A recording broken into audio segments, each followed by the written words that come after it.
everybody. Look, I never really have straight hair anymore, and I just got my hair did, and so I just, not really did, just trimmed.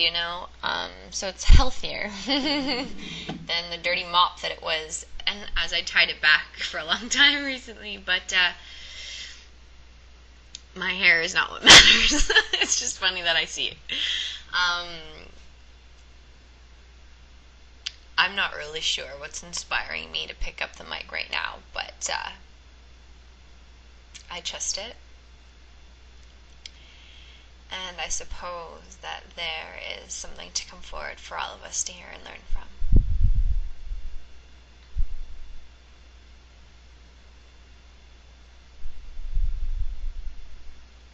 I'm learning to step out of the way.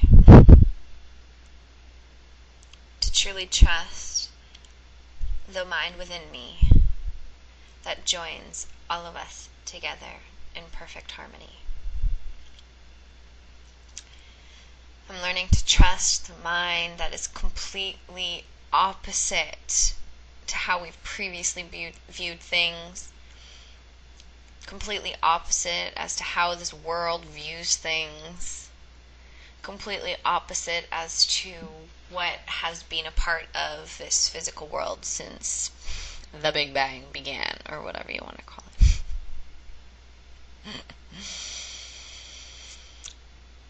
And this world is starting to become funny to me.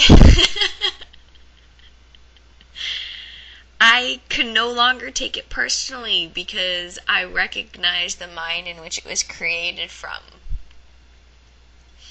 You see, us as souls collectively chose to experience what it was like to be separate from God together. And therefore we entered this world and, we have all been put under this, spell of amnesia. We've forgotten who we are. We've forgotten who our Father is. We've forgotten who each other are to one another. We're lost. And therefore we use the external world and the people and the books and the talks and the religions and the schools and the doctors and the this and the that, our parents, blah, blah, blah, blah, to teach us, right? We are dependent on others to teach us, but the folly in all that is none of us know what's real and what's not real. We can say that being on this physical world and this physical body, living these lives, going to work 9 to 5, making money, having kids, being at home, trying to find a partner, trying to have babies, blah, blah, blah, blah, blah, all these things. We could say this is reality. But look at it. You see it. It's tangible. This is a desk. This is a wall. This is whatever. We see it. We hear it. We, experience it with our 5 senses. And therefore it must be real, right? No. Everything that has been brought forward in this physical world first originated in the mind. We had to think within ourselves that we need something to eat on, and therefore a table was made.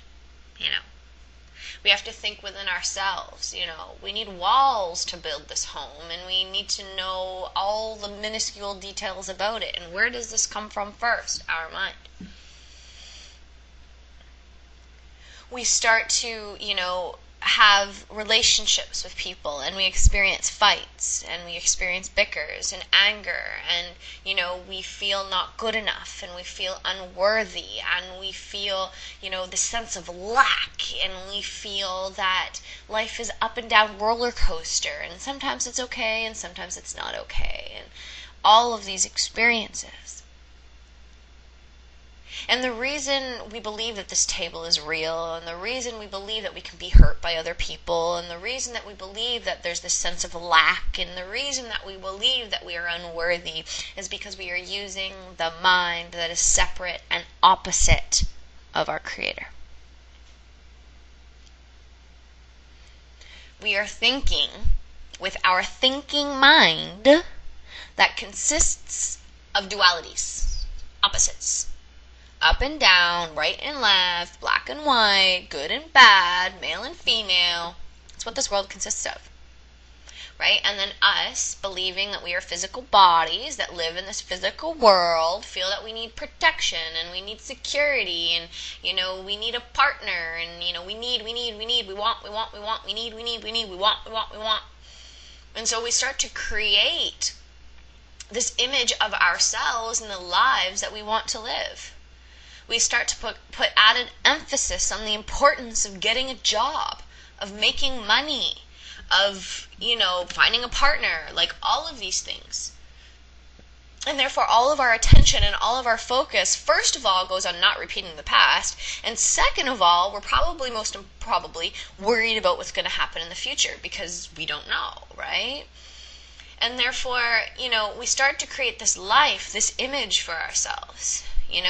I am this teacher who, has a wonderful husband, who enjoys long walks on the beach and plays soccer on the weekends. And, we start to build up these characters of who we think we are. And then we talk to people based on these characters and this facade that we want to relay to them.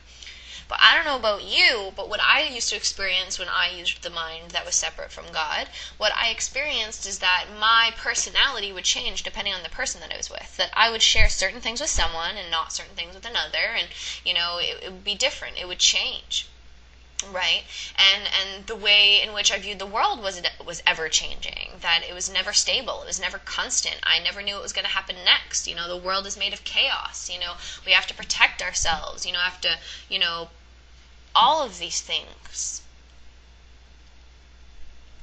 But then when I got to the point within myself that I recognized that I was done listening to those outside of myself, and that I was determined to remember my life calling, because I knew that I was born with a purpose. I knew I had something to do, and I just didn't know what that was.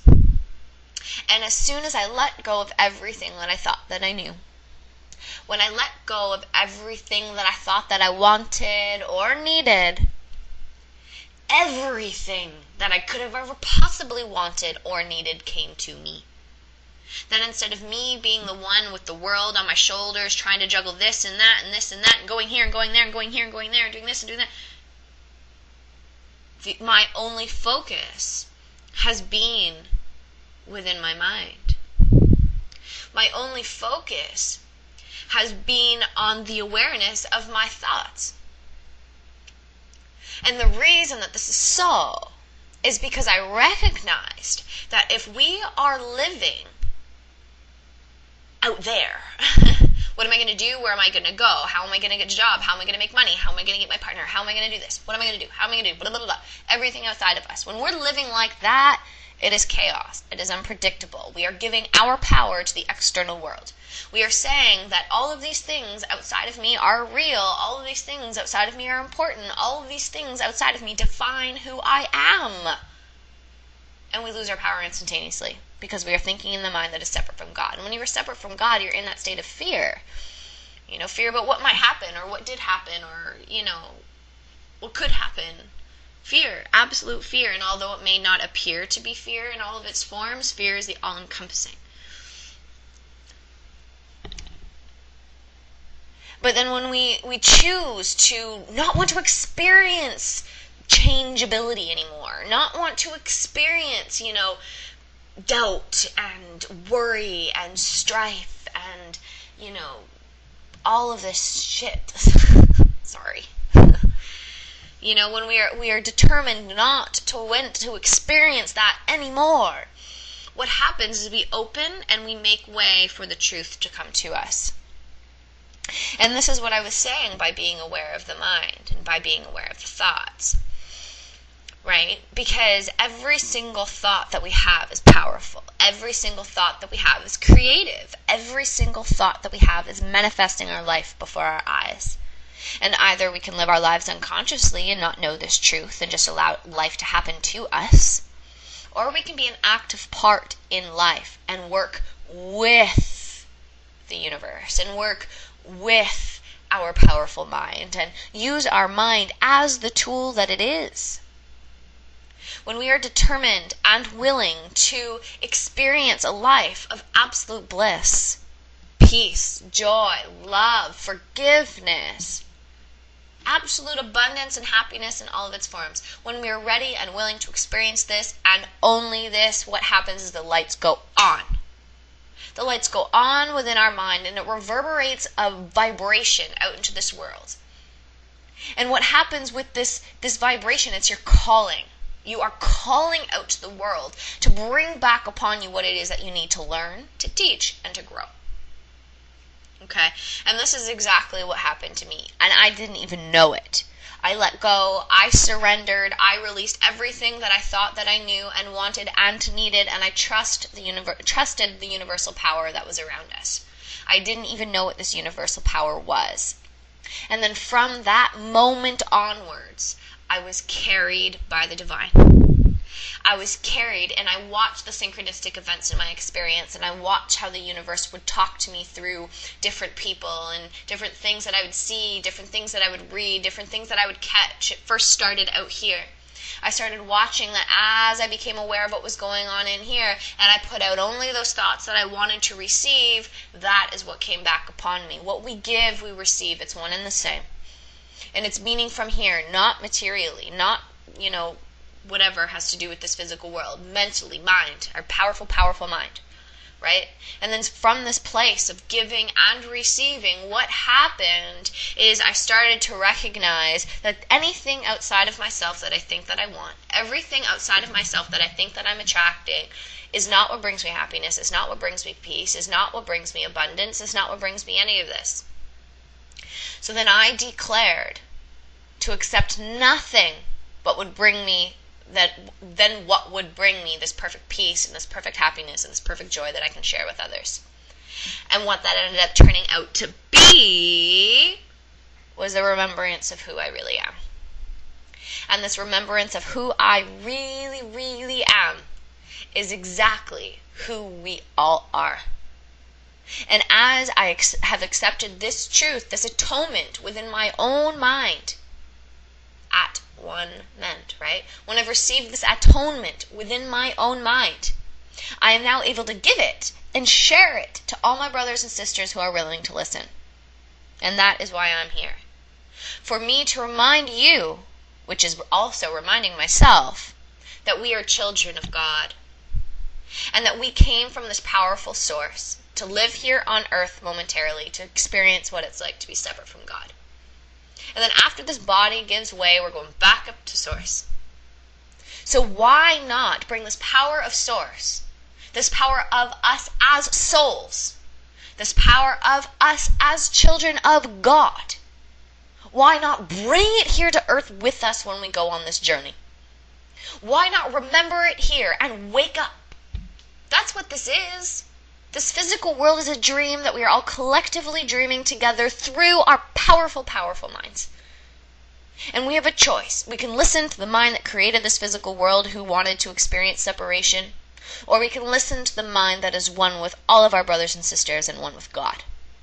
It is a choice that we make when we are here on earth. It is not a choice we make up in heaven because it just is that we are one with God. But it's a choice that we make here. And either we can choose to live a life based on fear, living in the past, worried about the future, jumping completely over this present moment now. Oh, my thing just froze. Or we can join with the mind that comes forward in these moments of silence. And as soon as we are willing to look past these thoughts that make us feel separate and small and unworthy and a sense of lack and yada yada, when we are willing to look past those thoughts, because that's all they are, is thoughts that we've accepted into our mind.